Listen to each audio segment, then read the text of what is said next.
حضرت علی جیسی ہستی نے فرمایا 18 یا 21 علوم آتے ہوں تو قرآن کا ترجمہ کرو.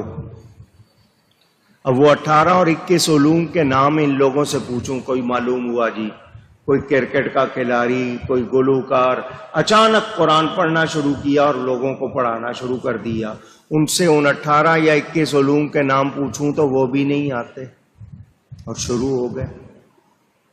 ناسخ منسوخ کا نہیں پتا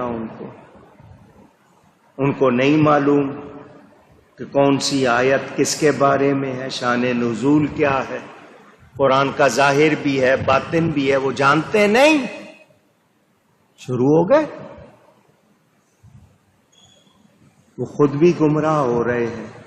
دلو فادلو, واضح فرما دیا یہ خود گمراہ ہوں گے, دوسروں کو گمراہ کریں گے.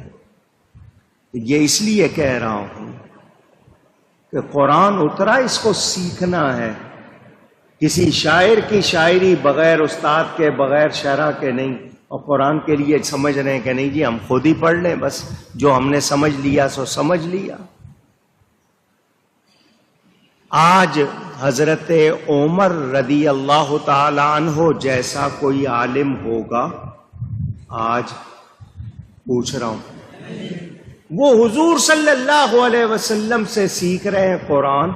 حدیث میں آتا ہے, وہ کہتے ہیں 12 سال لگے مجھے سورہ بقرہ سیکھنے میں.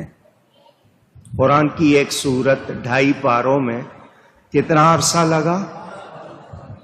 اور آج 12 مہینے بھی نہیں ہے کسی کے اور شروع ہو گئے لوگ.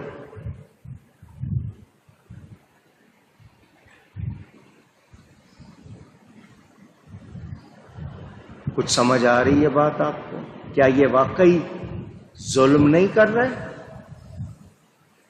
تو قرآن اللہ تعالی کا کلام بار بار پڑھو, دستک تم اپنے ذہنوں پر دو, جھنجھوڑو اپنے آپ کو اور ہدایت حاصل کرو.